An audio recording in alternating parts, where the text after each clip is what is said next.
বস কি খবর? ভিডিওটা স্কিপ করো না। এই ভিডিওটা তোমার 30 থেকে 40,000 টাকা এমনকি 2 লাখ টাকার পিসি বানাতে গেলে 1 লাখ টাকা বাঁচিয়ে দেবে। আমরা ভাই ইন্ডিয়ান, আমরা দরদাম করতে ভালোবাসি। দাদা এটার দাম কত? 4,000 টাকা, কিন্তু তোমার জন্য 3,000। দাদা 400 হলে দিয়ে দাও। দাদা কোনো কথা হলো এটা? তো এখানে তো হলো না, তো আমি তো বেঁচে আছি, সেজন্য আমি করিয়ে দেবো তোমাকে ওই দামেই। যদিও আমাদের হাতের 5টা আঙুল সমান না, কিন্তু পিসি বানাতে গেলে সবকিছু সমান করতে হবে। না মানে আঙুল কাটতে হবে না, আমরা যা কম্পোনেন্ট চুজ করব সেটা যেন একে অপরের সাথে সলিড বন্ড তৈরি করে, মানে সবাই সমান পারফরমেন্স দেবে, সমান পাওয়ারের হবে। বুঝতে পারলে না? ধরো তুমি একটা H610 মাদারবোর্ড নিয়েছো যেটাই 3200 মেগাহার্টজ সাপোর্ট করে, তো সেখানে দোকানদার তোমাকে ধরে দেবে 5000 মেগাহার্টজ র্যাম, যেটা দামি। হ্যাঁ 5000 মেগাহার্টজ হলেও সেটা কিন্তু ওই মাদারবোর্ডে 3200 মেগাহার্টজ স্পিড হিসেবেই কাজ করবে। তো এখানে আমি কি করব, 3200 মেগাহার্টজ র্যাম কিনে নেব, সেটা সেম পারফরমেন্স দেবে আরো কম দামে। ঠিক তেমনই Gen 5 SSD ধরিয়ে দেবে, যেটা তোমার 1 TB 10,000 টাকা নেবে, কিন্তু পারফরমেন্স তোমার মাদারবোর্ড Gen 4 এর মতন দেবে। তো বুদ্ধি থাকলে এখানে আমরা Gen 4 ইউজ করব, যেটা আরো কম বাজেটে ঠিক সেম পারফরমেন্স দেবে। আর প্রসেসরের ক্ষেত্রেও ঠিক এমনই করব। তো সব কম্পোনেন্ট আমরা এভাবেই চয়েস করব, লোভে পড়ে এটা ওটা কিনবো না। তো এভাবে আমরা টাকাও বাঁচাবো, আর ওই দামে আমরা যেটা পাবো সেটা 100% পুরো নিকড়িয়ে নেবার চেষ্টা করব। তো এখানে আমরা যা নেব সব ব্র্যান্ডেড কোম্পানি নেব, কোনো লোকাল কোম্পানির প্রোডাক্ট নেব না, আর সবকিছু পুরো ওয়ারেন্টি থাকবে।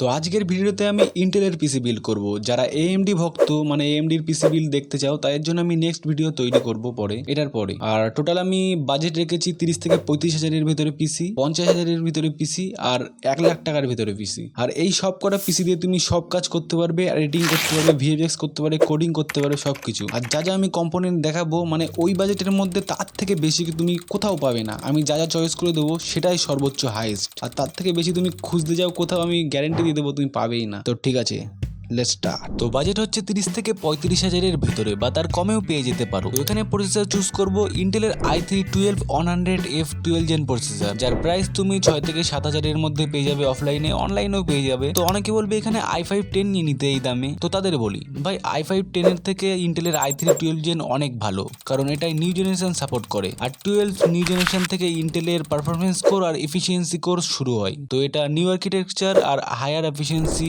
এখনকার জেনারেশনে ভালো কাজ করবে। তো এটাই আছে 4 কোর 8 থ্রেড, এর স্পিড 4.3 GHz, আর এটা LGA 1700 সকেট সাপোর্ট করে। তো এটা যেহেতু F সিরিজ প্রসেসর, তাই মনে রাখতে হবে এটাই ইন্টিগ্রেটেড গ্রাফিক্স কার্ড নেই, তাই আমাদের ডেডিকেটেড গ্রাফিক্স কার্ড অবশ্যই লাগাতে হবে, না হলে আমরা ডিসপ্লে আউটপুট পাবো না। তো নেক্সট মাদারবোর্ড। তো এখানে আমি motherboard MSI Pro H610ME DDR4 নিয়েছি। তো এটা তুমি 6000 টাকার ভেতরে পেয়ে যাবে, 5.5 থেকে 6000 টাকার ভেতরেই থাকে এর দাম। তো এটাই দুটো DDR4 র্যাম স্লট আছে, ম্যাক্সিমাম 64 GB র্যাম এবং ম্যাক্স স্পিড 3200 মেগাহার্টজ সাপোর্ট করে। তো এটাই PCI 4 সাপোর্ট করে। একটা M.2 NVMe SSD আছে, 4টে SATA পোর্ট আছে, আর একটা গ্রাফিক্স কার্ড পোর্ট আছে। তো ভাই সবকিছু বললে এখানে মাদারবোর্ড নিয়ে ভিডিও হয়ে যাবে। আর সব থেকে ভালো ব্যাপার ভাই, এটাই 12, 13, 14 জেনারেশন প্রসেসর সাপোর্ট করে। তো ফিউচারে তুমি প্রসেসর আপগ্রেডও করতে পারবে। তো i3, i5, i7 এর তুমি 12, 13, 14 জেনারেশন প্রসেসরও ফিউচারে তুমি লাগাতে পারো, কিন্তু আমি বলবো তুমি আপগ্রেড করলে হাইয়েস্ট i3 13 বা 14 বা i5 এর 13 বা 14 পর্যন্ত যাও, কারণ i5 এর 14 বা i7 12 জেনারেশনের প্রসেসর তুমি আপগ্রেড করতে গেলে B সিরিজ মাদারবোর্ড ভালো কাজ করবে। তো আমি বলবো তখন তুমি B সিরিজ মাদারবোর্ড লাগিয়ে নাও, আর না হলে তুমি i7ও চালাতে পারো এই মাদারবোর্ডে। তো এবার বলি, যারা বলছিলে i5 10 জেনারেশন প্রসেসর নেইনি কেন, তো ভাই i5 10 নিলে আমাকে মাদারবোর্ডও চেঞ্জ করতে হবে, LGA 1200 সকেটের মাদারবোর্ড নিতে হবে, তো যেটা হাইয়েস্ট 11 জেনারেশন পর্যন্ত সাপোর্ট করে। মানে ফিউচারে তুমি 12, 13, 14 জেনারেশন আপডেট করতে পারবে না। তো এই কারণে আমি i5 10 প্রসেসর নেইনি, আর LGA 1200 সকেট মাদারবোর্ডও নেইনি। তো নেক্সট GPU গ্রাফিক্স কার্ড। তো এখানে আমি গিগাবাইটের GTX 1650 4GB নিয়েছি। তো তুমি এটা অফলাইন বা অনলাইনে 8 থেকে 12,000 টাকার মধ্যে পেয়ে যাবে। তো তুমি এর অল্টারনেটিভ AMDর RX 580 বা RX 590 কার্ডও পেয়ে যেতে পারো, কিন্তু এর থেকে বেশি ওল্ড GPU আমি তোমাকে রিকমেন্ড করব না, যেমন RX 550, RX 560, GTX 1050 etc। আর GT সিরিজ গ্রাফিক্স কার্ড তো ধরবেই না। তো আমি RX 590 এখানে নেইনি, কারণ এটা অফলাইনে অনেক খোঁজার পরে পাওয়া যায়, অনলাইনে এটা নেই। আর তার সাথে এগুলো ওল্ড হওয়ার জন্য এর ওয়ারেন্টিও থাকে না, আর এগুলো বেশিরভাগ লোকাল কোম্পানির থাকে, মানে ব্র্যান্ডেড না। তো তাই আমি GTX 1650 চুজ করেছি, এটা বেস্ট এই বাজেটে। তো এটা GDDR6 কার্ড, আর এর ক্লক স্পিড 1710 মেগাহার্টজ, আর এর CUDA কোর 896। তো NVIDIA card game editing rendering এর ক্ষেত্রে অনেক ভালো। তুমি যদি শুধু গেম খেলতে চাও আর ওয়ারেন্টি আর কোম্পানি তোমার অত ম্যাটার করে না, ওটা তোমার অত ইস্যু না, তাহলে তুমি RX 590 নিয়ে নিতে পারো। আর যদি গেম এডিটিং জাতীয় প্রোডাক্টিভিটি টাস্ক করতে চাও আর ব্র্যান্ড ওয়ারেন্টি তোমাকে ম্যাটার দেয়, তাহলে তুমি GTX 1650 তুমি নিয়ে নিতে পারো, এটা বেস্ট। তো নেক্সট র্যাম, তো এখানে র্যাম আমি XPG ADATA গেমিক্স D30 DDR4 16GB RAM নিয়েছি। তো এটা 2,500 টাকা পড়বে তোমার, এই বাজেটের মধ্যেই পাওয়া যায়। তো স্পিড তোমার 3200 মেগাহার্টজ, আর এটা তোমার হিট সিং আছে, মানে তোমার হিট হলেও কোনো ক্ষতি নেই, ম্যানেজ করে নেবে। আর 3 ইয়ার্স ওয়ারেন্টি। তো ভাই এখানে আমি যা যা কম্পোনেন্ট ইউজ করেছি সবকিছু 3 ইয়ার্স ওয়ারেন্টি আছে। তো ইন ফিউচার তুমি আরো একটা 16GB র্যাম লাগিয়ে নিতে পারো, আর না হলে 16GBও ঠিক আছে। তো নেক্সট স্টোরেজ, তো এখানে স্টোরেজে আমরা ক্রুশিয়ালের P3 plus PCIe 4 M.2 NVMe SSD নিয়েছি। তো এটা 3000 টাকায় পেয়ে যাবে। তো এটা 500GB, এর স্পিড আপ টু 4700 MB/s। তো ভাই চাইলে আমরা টাকা বাঁচানোর জন্য 2000 টাকায় 1TB HDD বা SATA SSDও লাগাতে পারতাম, কিন্তু ভাই সেটা করলে আমাদের বুটিং স্পিড স্লো হয়ে যাবে, পারফরমেন্সও স্লো হয়ে যাবে। তো সেটা আমরা চাই না। তো ওই জন্য ভাই আমরা দরকারে 1TBর জায়গায় 500GBও নেবো, কিন্তু ভাই M.2 NVMe SSD নেবো, কারণ এর স্পিড ভালো আর এটা তোমার একদম স্মুথ পারফরমেন্স দেবে। তো নেক্সট কুলার, তো ভাই i3 12 প্রসেসরের সঙ্গে তোমার একটা ফ্রি কুলার ফ্যান পেয়ে যাবে। তো ভাই ওটাই ইনাফ, ওটা লাগাতে পারো। কিন্তু তুমি যদি লাইটনিং চাও, মানে ডিশের মতো লাইটনিং চাও লোক দেখানো, তাহলে কুলার মাস্টারের হাইপার 212 লাগাতে পারো। তো আমি বলবো ফ্রি ফ্যান যেটা পাচ্ছ ওটাই লাগিয়ে নাও, ওটাই তোমার ইনাফ কাজ করে যাবে। তো নেক্সট পাওয়ার সাপ্লাই, তো আমি টোটাল ওয়াট হিসাব করে রেখেছি, তোমরা চাইলে MSI ক্যালকুলেটরের হিসাব করতে পারো তোমার কত ওয়াট দরকার, আর তা না হলে আমি যেটা বলছি সেটা শোনো। তো সাধারণত এই পিসিতে তোমার 450 ওয়াট PSU এর কাজ হয়ে যাবে। এটাই তোমার i3 i5 বলো বা i7 এর 13 14 15 না, মানে 12 13 14 জেনারেশন আরামসে টেনে নেবে। এমনকি i9 এর প্রসেসরও লাগাতে পারো, তোমার এই PSU সাপোর্ট করে নেবে। কিন্তু ফিউচারে যদি তুমি গ্রাফিক্স কার্ডও আপগ্রেড করতে চাও প্রসেসরের সঙ্গে, ধরো তোমার এটাই 1650 গ্রাফিক্স কার্ড রয়েছে, এখন তুমি চাও 3050 নেবে RTX এর, বা RTX 4060 নেবে, তখন ভাই তোমার 550 ওয়াট PSU লাগবেই। তো ইন ফিউচার যদি তুমি গ্রাফিক্স কার্ড আর প্রসেসর দুটোই একসাথে আপগ্রেড করতে চাও, তাহলে আমি বলবো 515 ওয়াট PSU নাও। আর যদি তুমি শুধু গ্রাফিক্স কার্ড নয়, মানে শুধু প্রসেসর আপগ্রেড করতে চাও, তাহলে 450 ওয়াটে হয়ে যাবে। তো ইন ফিউচার যাতে তোমার অন্যান্য কম্পোনেন্ট খারাপ না হয়, তাই আমি বলবো তুমি অন্তত 80+ ব্রোঞ্জ সার্টিফাইড PSU নাও। তো এখানে আমি দুটো PSU চয়েস করেছি, একটা হচ্ছে গিগাবাইটের GP P550B 80+ bronze certified PSU। তো এটা হচ্ছে তোমার 550 ওয়াট, 3500 টাকা পড়বে। আরেকটা হচ্ছে কুলার মাস্টারের MWE 415 bronze V2 power supply, এটাও 80+ ব্রোঞ্জ সার্টিফাইড, আর এটা হচ্ছে 450 ওয়াট, তোমার এটা পড়বে 3000 টাকায়। তো এই দুটোর থেকে একটা তোমার যেটা লাগবে নিয়ে নিতে পারো। আর ভাই এর থেকে যদি তুমি আরো কম দামে নিতে চাও, তাহলে তোমার Antec Atom V515 PSU 550 watt, আর এটা তোমার 2200 টাকায় পড়বে। কিন্তু ভাই আমি এটা রিকমেন্ড করব না, এটা কোনো সার্টিফাইড না, মানে ব্রোঞ্জ সার্টিফাইড না, গোল্ড সার্টিফাইড কিছুই না। তো হ্যাঁ, এটা তোমার খারাপ বলবো না, এটা চলবে, কিন্তু ভাই দেখো এটা কোনো সার্টিফাইড না, তাই আমি বলবো নিও না। আর হ্যাঁ, যদি তোমার বাজেট কম থাকে তাহলে এটা নিতে পারো, আর না হলে কুলার মাস্টার বা গিগাবাইট বেস্ট কোম্পানি ওই দিকে যেতে পারো। তো নেক্সট ক্যাবিনেট, তো ভাই এখানে আমি ক্যাবিনেট বেচেছি জেব্রনিক্সের রোবাস্ট প্রিমিয়াম গেমিং ক্যাবিনেট। তো এটা মাইক্রো ATX আর মিনি ATX দুটোই সাপোর্ট করে। এটা 120mm multi colour LED ring fans আছে, top magnetic dust filter, 3 fans included, মানে অলরেডি তুমি 3 ফ্যান পেয়ে যাবে। তো এই ক্যাবিনেট আমার 2000 টাকার মধ্যে বেশ ভালোই লেগেছে। আর তোমরা চাইলে ভাই অন্যগুলো দেখতে পারো, নাহলে আমার এটাই ভালো লেগেছে, এই দামের মধ্যে আর কেউ দিচ্ছে না এরকম। তো এবার আসি ব্যবহার, তো এটাই কি কি কাজ করতে পারবে। তো ভাই এটাই normal office work, movie, MS office, meeting, coding, student work সব কিছুই করতে পারবে, মানে A to Z। তো এবার আসি গেম, তো ভাই GTA 5 70 থেকে 90 FPS এ তুমি খেলতে পারবে ফুল HD তে। সাইবারপাঙ্ক তুমি ফুল HD তে 50 থেকে 60 FPS এ খেলতে পারবে। তো ভাই এবার অন্যান্য গেম কিরকম সেই হিসেবে তুমি আন্দাজ লাগিয়ে নাও পুরো। তো এবার আসি কন্টেন্ট ক্রিয়েটার, যারা কন্টেন্ট ক্রিয়েটার তারা এটাই ফটোশপ, মোভাভি, ফিল্মোরা আরামসে চালাতে পারবে একদম। আর প্রিমিয়ার প্রো তুমি 4-5টা লেয়ার আরামসে ফুল এইচডিতে এডিট করতে পারবে। তো এবার যদি তুমি আফটার ইফেক্টও চালাতে চাও, তাহলে আমি বলবো হ্যাঁ চলে যাবে, কিন্তু তুমি আরো একটু স্মুথের জন্য 16GB র্যাম এক্সট্রা কিনে তারপরে চালাতে পারো। তো আমি বলবো অফলাইনে যদি তুমি 30,000 টাকার মধ্যে পিসি বানাতে চাও, তাহলে ভাই এই লিস্টটা তুমি একটা পেজে লিখে নিয়ে যাও, আর দোকানদারকে গিয়ে বলো দাদা আমার এই কম্পোনেন্ট দিয়ে একটা পিসি বানিয়ে দাও। এবার দোকানদার কি করবে, এগুলো চেঞ্জ করতে পারে, তোমার বলতে পারে i5 10 প্রসেসর ভালো, বা 1TB HDD দিচ্ছে, ওর থেকে বেশি জিবি ধরবে, বা মাদারবোর্ডও চেঞ্জ করে দিতে পারে, অন্যটা দিতে পারে ওল্ড মডেলের B সিরিজের। তো তুমি বলবে দাদা আমি কিছুই চেঞ্জ করবো না, এক্সট্রা আমার কিছুই লাগবে না, তুমি এটাই দাও। আর তা না হলে ভাই তুমি অনলাইনে অর্ডার দিতে পারো কম্পোনেন্টগুলো, আর বাড়ির আশেপাশে কেউ যদি পিসি বিল্ড করতে পারে তার দিয়ে বানিয়ে নিতে পারো। তা না হলে ভাই দোকানদার তোমাকে ভুলভাল বুঝিয়ে এই পিসিটাই তোমাকে 50 থেকে 60,000-এ বিক্রি করতে পারে। তো লিখে নিয়ে যাও পেজে, আর ডাইরেক্ট গিয়ে বলো এই দামেই দিয়ে দাও। তো হ্যাঁ, তোমার ম্যাক্সিমাম 35,000 টাকা খরচ হবে, আর মিনিমাম তোমার 30,000 টাকার কমেও হয়ে যেতে পারে। তো নেক্সট পিসি বিল্ড আন্ডার 50,000। তো এবার আমি 50,000 টাকার ভিতরে পিসি দেখাবো। তো এখানে তুমি যদি অফলাইনে ভাই কিছু না জেনে যাও, তাহলে এই পিসিটাই তোমাকে 90,000 থেকে 1 লাখ টাকার ভিতরে সেল করে দিতে পারে। তো এটাই আমরা 50,000 টাকার ভিতরে বানাবো। তো এখানে প্রসেসর চুজ করেছি Intel i5 12 400F processor. Processor, তো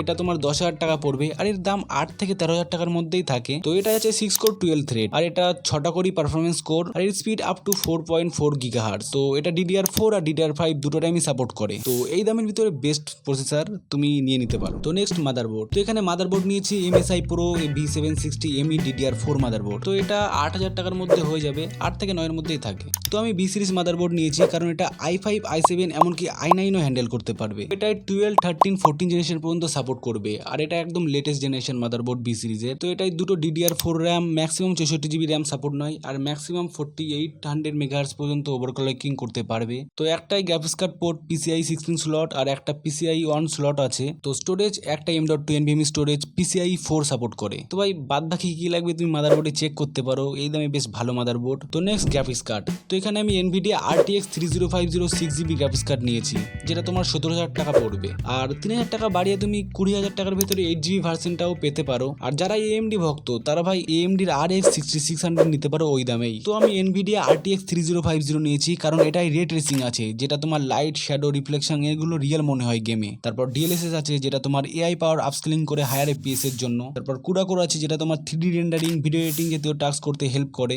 তারপর টেন্সর কোর আছে যেটা তোমার AI রিলেটেড টাস্ক করতে পারফরমেন্স ইনহ্যান্স করে। NVIDIA টাইম টু টাইম আপডেটও দেয়। তো এখানে একটা কথাই বলবো, যদি তুমি শুধু গেম খেলতে চাও আর গেমে তোমার রিয়েলিস্টিক ইফেক্ট যেমন লাইট অ্যাঙ্গেল রিফ্লেকশন শ্যাডো এগুলো তোমার দরকার নেই, তো তাহলে তুমি AMD RX 6600 নিতে পারো যেটা শুধু গেমের জন্য ভালো। আর যদি তুমি এখনকার জেনারেশন হিসেবে চলতে চাও আর এডিটিং কন্টেন্ট ক্রিয়েশনও করতে চাও, AI রিলেটেড টাস্কে ভালো পারফরমেন্স চাও আর তার সাথে তুমি গেমও খেলতে চাও তাহলে RTX 3050 নিতে পারো। তো নেক্সট র্যাম, তো এখানে আমি র্যাম নিয়েছি XPG Adata GameX D30 DDR4 16GB দুটো র্যাম নিয়েছি, মানে এক একটা 8,000 টাকা, টোটাল তোমার 5,000 টাকা পড়বে 32GB র্যাম। তো নেক্সট স্টোরেজ, তো এখানে আমি স্টোরেজও সেম নিয়েছি আগেরটার মতো। তো এখানে ক্রুশিয়ালের P3 Plus PCI 4 M.2 NVMe SSD নিয়েছি। তো এখানে আমি বাজেট 50,000 টাকার ভেতরে রাখার জন্য 500GB SSD নিয়েছি। তো তোমরা চাইলে 1TB ভেরিয়েন্টও নিতে পারো যেটা তোমার 5,000 টাকা পড়বে আর 500GB ভেরিয়েন্ট 3,000 টাকা। তো নেক্সট কুলার, তো এখানে আমি কুলার নিয়েছি কুলার মাস্টারের hyper 212 spectrum V3 ARGB cooler. তো এটা তোমার 2,000 টাকা পড়বে। তো এর দাম 1800 থেকে 2,000 টাকার ভিতরেই থাকে। তো তুমি এই কুলারটা নিতে পারো, বেশ ভালো কুলার। তো অনেকে এখানে লিকুইড কুলারও কিনে নেয় AIO, তো আমি বলবো লিকুইড কুলার তোমার লাগবে না, এইটাই তোমার হয়ে যাবে কাজ। তো নেক্সট PSU বা পাওয়ার সাপ্লাই, তো পাওয়ার সাপ্লাইও আগেরটার মতো সেম এখানে আমি সিলেক্ট করে রেখেছি। তো গিগাবাইটের GP P515B, তো এটা তোমার 80+ ব্রোঞ্জ সার্টিফাইড, এটার দাম তোমার 3,500 টাকা পড়বে। তো এর দাম 2800 থেকে 3500 মধ্যেই থাকে। তো নেক্সট ক্যাবিনেট, তো ভাই ক্যাবিনেট যার যেটা পছন্দ সেটা নিতে পারো, কিন্তু আমি এখানে দুটো চুজ করে রেখেছি, তোমরা হয়তো তোমাদেরও পছন্দ হতে পারে, তো দেখে নাও। তো একটা হচ্ছে জেব্রানিক্স এর মার্কিউরি প্রিমিয়াম গেমিং ক্যাবিনেট যেটা তোমার মাইক্রো ATX আর মিনি ATX দুটোই সাপোর্ট করে। আর ইন ফিউচার যদি তুমি AIO কুলারও লাগাও তাহলে 240mm AIO কুলার লাগাতে পারবে। তো ভাই সব থেকে বড় ব্যাপার এর সামনে আর সাইডে টেম্পার গ্লাস থাকে বলে সাইড থেকে আর সামনের থেকে দুটোই দেখতে হেভি লাগে। তো অনেক ক্যাবিনেটে সাইডে থাকে না, তো আমার এটা বেশি পছন্দ হয়েছে। তো আরো একটা আছে অ্যান্ড স্পোর্টের IC120 AG mid tower computer gaming cabinet. তো এটা তোমার সাপোর্ট করে ATX micro ATX mini ATX তিনটেই, কিন্তু এর শুধু সামনের থেকে টেম্পার গ্লাস থাকে, সাইডে নেই। তো যাদের সাইডে পছন্দ তারা ওটা নিতে পারো, যাদের শুধু সামনে পছন্দ তারা এটা নিতে পারো। তো দুটোর দামই 2,000 থেকে 2,500 ভেতরে থাকে, তো তুমি দুটোর থেকে যেটা পছন্দ সেটা নিতে পারো। তো এবার বলি ব্যবহার, তো ভাই তুমি এখানে coding graphics design college work office work A to Z সব কিছু করতে পারবে আর তার সঙ্গে তুমি ভাই গেমও খেলতে পারবে। তো তুমি এখানে GTA 5 ফুল HD-তে 100 থেকে 120 FPS এ খেলতে পারবে। আর ভাই সেই হিসেবে তুমি অন্য গেমেও হিসাব করে নাও কেমন খেলতে পারবে। আর যারা কন্টেন্ট ক্রিয়েটার, তো ভাই এখানে Photoshop Canva Filmora Premiere Pro after effect da Vinci সব চালাতে পারবে। তুমি এখানে ফুল HD-তে সব এডিট করতে পারবে আর তারপরে ফিউচারে তুমি আপগ্রেডও করতে পারবে সবকিছু। আর তাছাড়া তুমি ব্লেন্ডার চালাতেও পারো, VFX জাতীয় টাস্ক এখানে প্র্যাকটিস করতে পারো। আর তুমি এখানে অ্যাডোবি অ্যানিমেট CCও চালাতে পারবে, যারা অ্যানিমেশন করতে চাও তারাও নিতে পারো এটা। তাছাড়া তুমি যদি যারা গেমার হও, যারা স্ট্রিমিং করতে চাও তারাও NVIDIA গ্রাফিক্স কার্ডে সেই ফ্যাসিলিটি আছে, তুমি করতে পারবে ওটাও। তো next PC build under 1 lakh, তো এবার আসবো 1 লাখ টাকার ভেতরে পিসি। তো তুমি যদি অফলাইনে যাওয়ার কিছু না জেনে থাকো তাহলে এই পিসিটাই তোমাকে 1.5 লাখ থেকে 2 লাখ টাকার ভিতরে সেল করে দেবে। তো এটা আমরা 1 লাখ টাকার ভেতরে বানাবো। তো এখানে আমরা প্রসেসর চুজ করেছি ইন্টেলের i7-12700K প্রসেসর যেটার দাম 26,000 টাকা। তো এটা 24 থেকে 28,000 টাকার ভিতরেই পাওয়া যায়। তো এটা 12 কোর 20 থ্রেড প্রসেসর যেটাই তুমি 8 পারফরমেন্স কোর আর 4 এফিসিয়েন্সি কোর পাবে। তো স্পিড আপ টু 5 GHz। তো ভাই এটা মাল্টিটাস্কিং এডিটিং গেমিং এর জন্য বেস্ট প্রসেসর আর এটা তুমি ওভারক্লকিংও করতে পারবে। তো নেক্সট মাদারবোর্ড, তো ভাই প্রথমে entry level H series motherboard হয়, তারপর B সিরিজ মাদারবোর্ড যেমন B560 B760, সেটাই মিড লেভেল এডিটিং গেমিং এর করা যায়। তো এখানে আমি B সিরিজ সিরিজ মাদারবোর্ড নিলেও নিতে পারতাম, ওটাই আমার কাজ হয়ে যেত, কিন্তু আমি তার থেকে বেস্ট সিরিজ নিয়েছি জেড সিরিজ মাদারবোর্ড, যেটাই তুমি i9 প্রসেসর ইউজ করলেও একদম ফুল পারফরমেন্স পাবে। তো এখানে আমি নিয়েছি MSI Pro Z790S Wi-Fi DDR5 motherboard. তো এটাই তুমি i3 i5 i7 i9 এর 12 13 14 জেনারেশন প্রসেসর ইউজ করতে পারবে, আর তুমি এটা একদম ফুল পারফরমেন্স পাবে। তো এখানে তুমি 4টে DDR5 র্যাম লাগাতে পারবে, আর তুমি এটা হাইয়েস্ট 6600 মেগাহার্টজ ওভারক্লকিং করতে পারবে, আর এখানে ম্যাক্স 256 GB র্যাম লাগাতে পারবে। আর এটাই দুটো PCIe X16 স্লট আছে, তো তুমি এটাই দুটো GPU লাগাতে পারবে, মানে দুটো গ্রাফিক্স কার্ড, আর 3টি PCIe X1 স্লট আছে। তারপর দুটো M.2 NVMe পোর্ট আছে, 4টে SATA পোর্ট আছে, Wi-Fi 6 সাপোর্ট আছে। তো ভাই এটা অনেক কিছু আছে, তুমি দেখে নাও, নাহলে ভিডিও অনেক বড় হয়ে যাবে। আর সব থেকে বড় ব্যাপার এটাই VRAM কুলিং ফিচার আছে, এটা এক্সটেন্ডেড হিট সিঙ্ক লাগানো আছে, মানে গরম হবে না। আর যদি high level gaming editing ETC করো, গরম হলেও ক্ষতি নেই। তো ভাই এটা এখন 20,000 টাকা, তো তুমি এটা 18 থেকে 20,000 টাকার ভেতরে পেয়ে যাবে একদম solid high level Z series motherboard. তো নেক্সট গ্রাফিক্স কার্ড, তো এটা RTX 4060 8GB গ্রাফিক্স কার্ড। তো এটার দাম 28,000 থেকে 30,000 এর ভেতরেই থাকে। এটা DLSS 3 আর রে ট্রেসিং আছে, তো এটা টেন্সর কোর কুডা কোর সব আছে। তো এটা GPU GDDR6, clock speed 2505 megahertz, আর কুডা কোড 3072। তো নেক্সট র্যাম, তো ভাই এখানে র্যাম নিয়েছি কোর্সেয়ার ভেঙ্গেজ 16GB DDR5 র্যাম। তো ভাই এগুলো সব DDR5 একদম লেটেস্ট জেনারেশন। তো দুটো র্যাম নিয়েছি, মানে 32GB র্যাম, টোটাল 8,000 টাকা পড়বে, আর এর স্পিড হাইয়েস্ট 5200 মেগাহার্টজ। তো নেক্সট স্টোরেজ, তো এখানে স্টোরেজ নিয়েছি ক্রুশিয়ালের P3 plus PCIe 4 M.2 NVMe SSD। তো এখানে আমি 1TB SSD নিয়েছি, আর স্পিড 5000 MB পার সেকেন্ড, আর এটা তোমার 5,000 টাকা পড়বে। তো নেক্সট কুলার, তো ভাই আমি এখানে কুলার নিয়েছি অ্যান্ড স্পোর্টের IC360mm AIO। তো এটা 8GB 260 RPM আছে। তো এটা সাপোর্ট করে ইন্টেলের 1700 সকেটের, মানে নিউ জেনারেশন প্রসেসর সাপোর্ট করে এটা। তো এর দাম 6,000 টাকার ভেতরে পেয়ে যাবে তুমি। তো ভাই বেস্ট কুলার এটা এই দামের ভেতরে, আর এটা i7 i9 দুটোই হ্যান্ডেল করতে পারবে। তো নেক্সট PSU পাওয়ার সাপ্লাই, তো এখানে আমার কম্পোনেন্ট হিসাবে আমি ক্যালকুলেট করে নিয়েছি কত ওয়াট লাগবে। তো এখানে 600 থেকে 650 ওয়াট PSU নিয়ে ইনাফ হয়ে যাবে, কিন্তু ফিউচার যদি তুমি আপগ্রেড করো, যদি প্রসেসর চেঞ্জ করে i9 লাগাও বা গ্রাফিক্স কার্ড চেঞ্জ করো, তাহলে তোমার 750 ওয়াট লাগতে পারে। তাই এখানে আমি চুজ করেছি 750 ওয়াটের PSU। তো এখানে নিয়েছি আমি কোর্সিয়ার CX সিরিজের CX750 80+ bronze ATX power supply. তো ভাই ইনাফ, এটাই তোমার কাজ হয়ে যাবে। তো এবার আসি ক্যাবিনেট কোনটা নেব। তো ভাই এখানে আমি চুজ করেছি অ্যান্ড স্পোর্টের IC112 mid tower gaming cabinet. তো এটা সাপোর্ট করে ATX, মাইক্রো ATX এবং মিনি ITX, আর তার সাথে তুমি প্রি ইনস্টল 3 ফ্রন্ট ফ্যান আর একটা রিয়ার ফ্যান পেয়ে যাচ্ছ। তো এটার দাম পড়বে 3,000 টাকা। তো 1 লাখ টাকার ভেতরে আনার জন্য আমি এটা চুজ করেছি, আর এটা বেশ ভালো ক্যাবিনেট। আর তুমি যদি আরো 3,000 টাকা বাড়াতে পারো, তাহলে তুমি নিতে পারো অ্যান্ড স্পোর্টের crystal Z3 mid tower computer gaming cabinet. আর এটা প্রি ইনস্টল 3 ARGB ফ্যান পেয়ে যাচ্ছ, মানে তুমি মাদারবোর্ডের ARGB মানে চেঞ্জ করতে পারবে লাইট নিজের ইচ্ছা মতো। আর এটা দেখতেও হেভি, পুরো এরকম সাজালে পুরো এরকম লুক লাগবে। তো বাজেট 1 লাখ টাকার ভেতরে রাখতে পারলে তুমি 3,000 টাকার ক্যাবিনেট নাও, আর যদি আর 3,000 টাকা বাড়াতে পারো, তাহলে তুমি এই ক্যাবিনেটটা নিতে পারো। তো এবার আসি ব্যবহার, তো ভাই তুমি এটাই কি করতে পারবে। তো তুমি এটাই আগের যেই দুটো পিসি বিল করার সময় যা যা কাজ ছিল A to Z সব তো করতে পারবেই, তার সঙ্গে তুমি ফুল HD 2K এমনকি 4K গেমিংও করতে পারবে। তার সঙ্গে এডিটিং তুমি এখানে প্রিমিয়ার প্রো, দা ভিঞ্চি, ফুল HD এমনকি 4K লেভেলের এডিটিংও করতে পারবে।